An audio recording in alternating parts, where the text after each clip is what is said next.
ఆమెను కొట్టిర్రో కొట్టలేదో అదంతా మాకు తెలీదు. మేము 24 తులాల బంగారం పోగొట్టుకున్నాము. మేము తండ్రి లేని పిల్లలు, మేమిద్దరం కూడా, నేను మా అన్నయ్య. చిన్నప్పటి నుంచి మా అమ్మ కూలి పని చేసి సంపాదించి మమ్మల్ని పెద్ద చేసింది. మేము కూడా రూపాయి జమ చేసుకొని నా పెళ్లి కోసం అని చెప్పి మా అన్నయ్య దాచుకున్న బంగారము ఇప్పుడు ఎవరైతే వచ్చిరో ఈ సబితా ఇంద్రారెడ్డి అనే మేడము, ఇప్పుడు అక్కడికి వచ్చిన ప్రవీణ్ రెడ్డి సార్ అనే అతను, ఇంకెవరెవరైతే వచ్చిర్రో వాళ్ళందరూ నా దగ్గరకు ఎందుకు రాలేదు సార్? ఆమెను కొట్టిర్రు, ఆమె దళిత మహిళ, ఆమెకు సహాయం చేయడానికి వచ్చిర్రు, ఓకే. మా దగ్గరకు ఎందుకు రాలేదు సార్? మేము కూడా దళితులమే కదా సార్. మేము 24 తులాల బంగారం 2 లక్షల క్యాష్ పోగొట్టుకున్నాం కదా.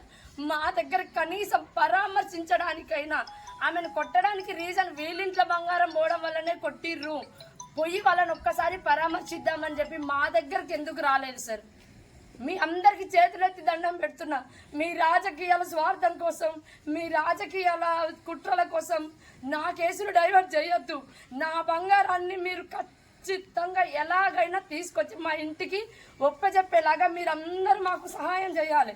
మీరందరూ ప్రజల వైపే ఉంటారు. దళితుల వైపు ఉండాలనుకున్నా, మహిళ వైపు ఉండాలనుకున్నా, నేను ఒక ఆడపిల్లని, పెళ్లిగాని ఆడపిల్లని, తిరిగి 24 తులాల బంగారం సంపాదించుకోవాలంటే మా అన్నయ్య ఎన్ని సంవత్సరాలు కష్టపడాలి సార్? మీరు చెప్పండి.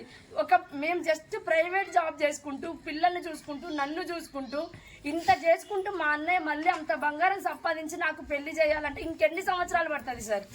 మీరు చెప్పండి.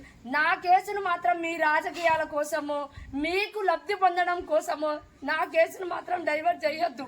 మీ అందరి పాదాలు పట్టుకొని అడగమన్నా నేను అడుగుతున్నా. నా కేసును డైవర్ట్ చేయొద్దు. మీ రాజకీయాల కోసం చేస్తారా, దేనికోసం చేస్తారా మాకు అనవసరం. మా బాధ ఏంటంటే ఆమెను చేయడం తప్పే అయ్యుండొచ్చు సార్.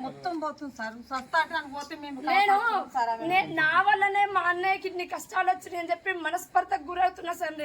నేను అనేదాన్ని వాడి జీవితంలో లేకపోయి ఉంటే ఇంత బంగారం కోసం కష్టం చేయకపోతుండే.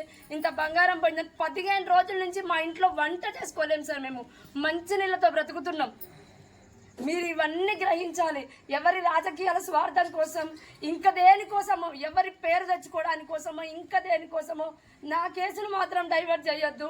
నా బంగారాన్ని తిరిగి రప్పించడానికి మీ అందరికీ ఏ విధంగా సహాయం చేయడానికి వీలైతే ఆ విధంగా సహాయం చేయండి సార్.